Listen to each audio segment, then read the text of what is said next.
Tanjiro. Kamado opened his eyes to the familiar scent of pine wood, snow, and the cold air of the Taishora Mountains. But something felt wrong.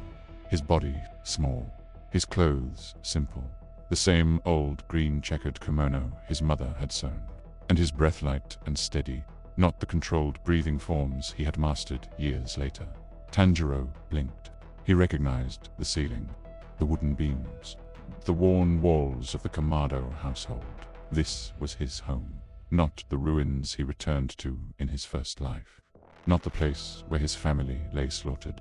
This was the mountain home as it looked when everything was still alive. Tanjiro sat up abruptly, heart pounding.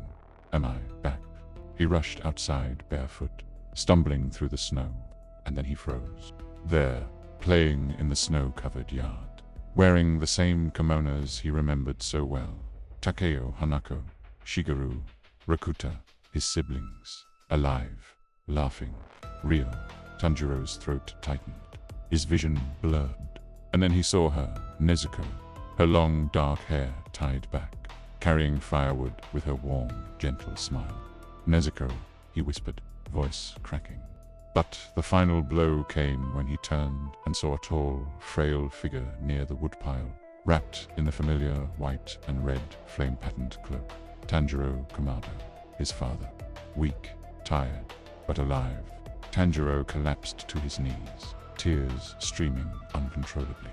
Tanjiro, his father asked with a faint smile, "What's gotten into you?" Crying first thing in the morning. Tanjiro couldn't answer. He wrapped his arms around his father, holding him tightly, desperate, trembling, terrified to let go. His siblings stared at him in confusion. "Big brother, why are you crying so much? Did you have a nightmare? Do you feel sick?"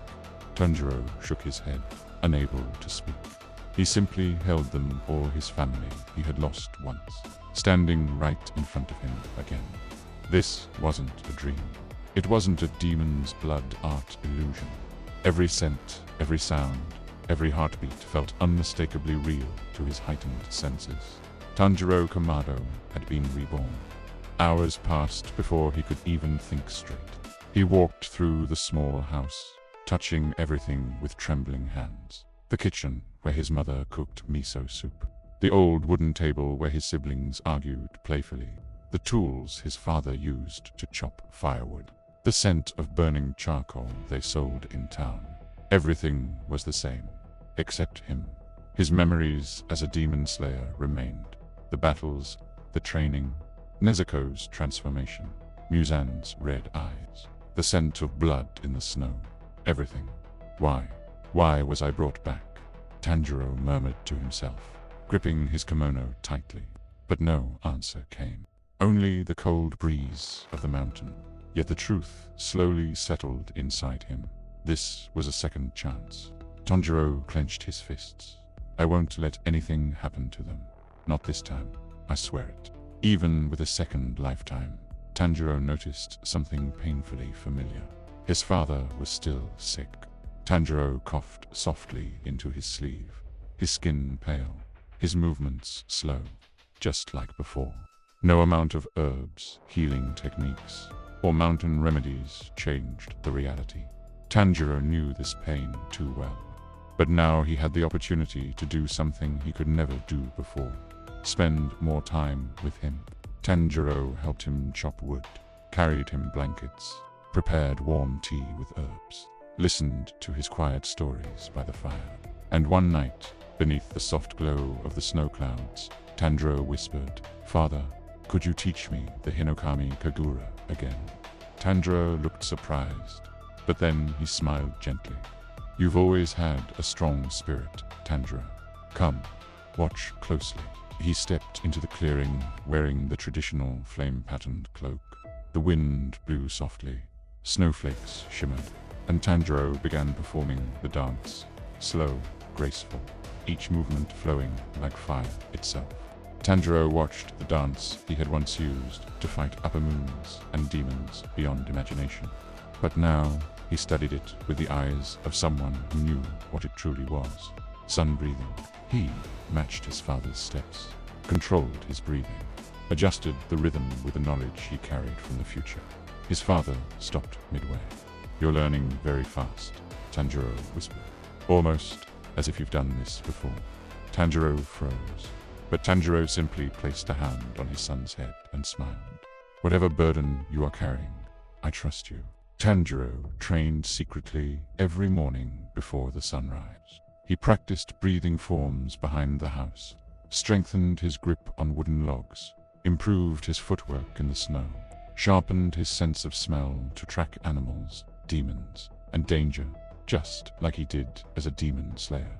Even in a child's body, his determination was the same as the young man who once faced Muzan. By the time he reached 10, he could already hold total concentration breathing for several minutes, perform basic sun-breathing movements fluidly, sprint across the snowy terrain with agility beyond any child his age.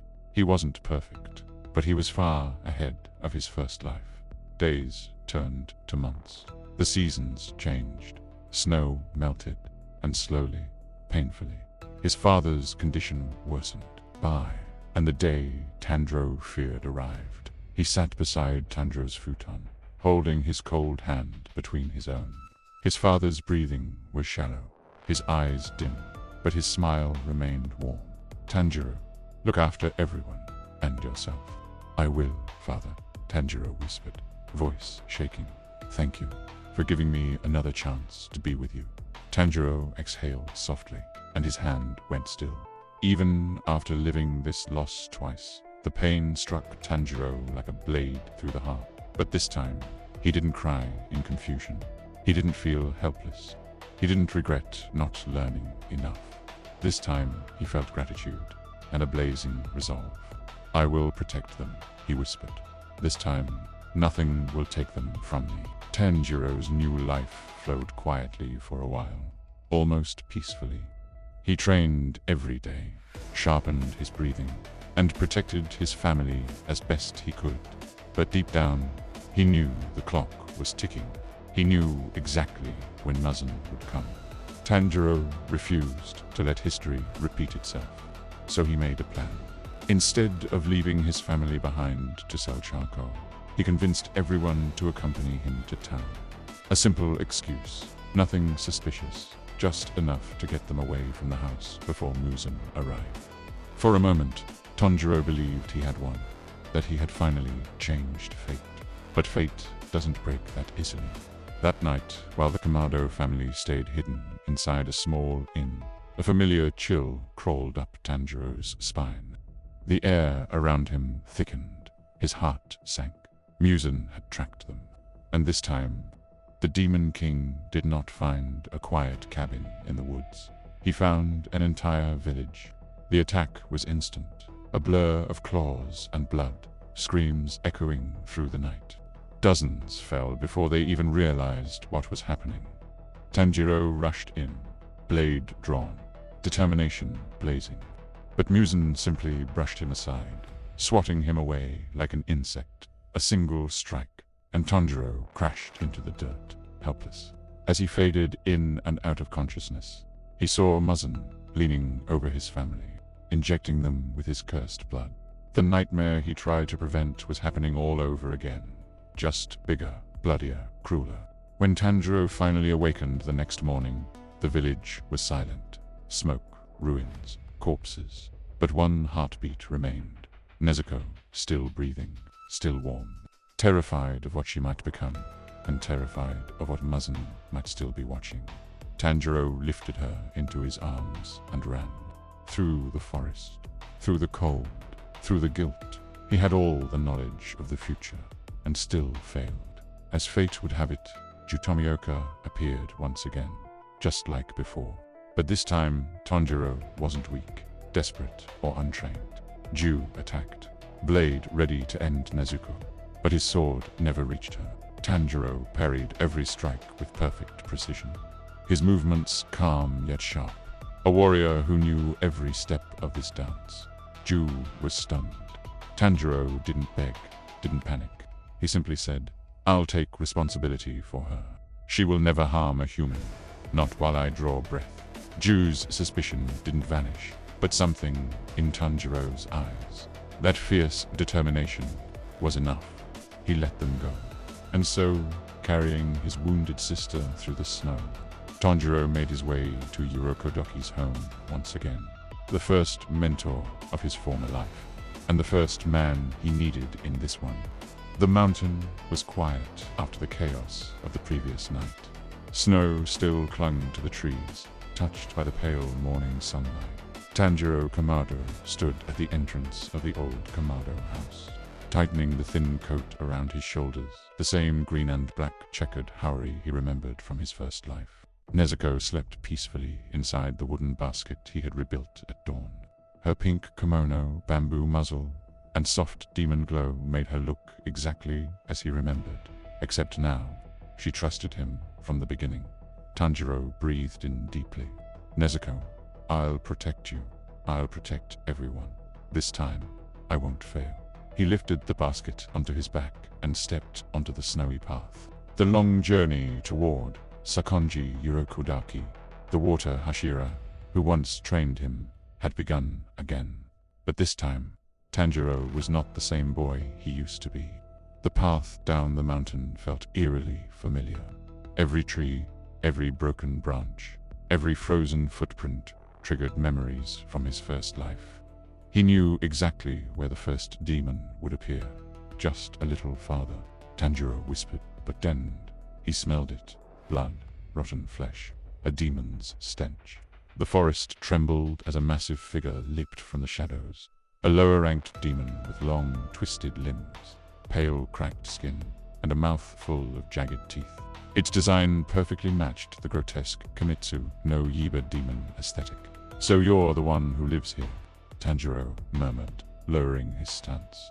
The demon snarled, a child, and a demon on his back. "I'll devour both." Tanjiro's eyes narrowed, his breath shifted, and for a moment, the cold air around him warmed.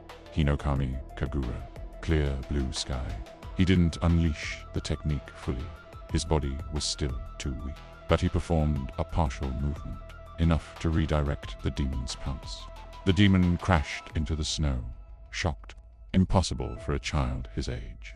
But Tanjiro wasn't a child, not anymore. He pivoted, grabbed a thick branch from the ground, and struck the demon across the jaw with pinpoint accuracy. The demon staggered. "You're not normal?" it hissed. Tanjiro didn't answer. He steadied his breathing. Total concentration, a technique he had spent years mastering. The demon lunged again, but this time, Tanjiro anticipated the movement. He slid under its claws, struck its leg with a wooden branch, and forced it to fall face first into the snow. Then, Tanjiro raised the broken piece of wood and drove it straight into the demon's throat. Not enough to kill it, demons needed Nichiren blades, but enough to immobilize it. The demon screeched. Tanjiro closed his eyes for a second. "I'm sorry." His apology was sincere, as always. He stomped down hard on the demon's neck, snapping it, cleanly paralyzing it until sunrise. A familiar pain tightened in his chest.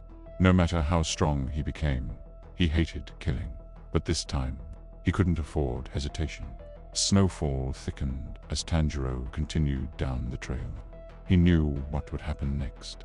A faint scent, clean, cold like water, drifted toward him. Ju Tomioka. The water Hashira stepped between the trees, wearing his half-patterned haori, one side plain navy blue, the other with the geometric green and orange pattern. His expression remained stern and unreadable, just as Tanjiro remembered. But something was different. Ju stopped walking. He stared at Tanjiro, then at the basket on his back, then at the faint demon aura leaking from Nezuko inside. "You," Ju muttered. "You know who I am." Tanjiro nodded. "I do, and I also know what you're going to do. But please listen to me. Nezuko is different. She won't harm anyone." Ju raised an eyebrow. He had fought countless demons. He knew their nature. Nezuko's presence should have triggered an immediate attack. But Tanjiro's eyes, full of determination, experience, and something Ju couldn't place, made him pause. "You're awfully calm for someone who just encountered a demon," Ju said. Tanjiro lowered his stance subtly,